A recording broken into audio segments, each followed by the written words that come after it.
አሰላሙ አለይኩም ውዶቼ እንዴት ናችሁ? እንግዲህ ባለፈው ኩኪውን ስሰራ ኬት ነው የምናገኘው ይሄ ነገር መስሪያውን እንዴት ነው ምናምን ያላችሁኝ ኢትዮጵያ ላላችሁ ሰዎች ይኸው በቀላሉ በዚህ መስራት ትችላላችሁ።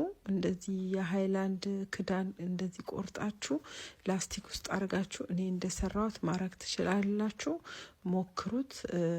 እንትኑ መግዛት እዛ ከሌለ ወይ ካቃታችሁ በዚህ መስራት ትችላላችሁ።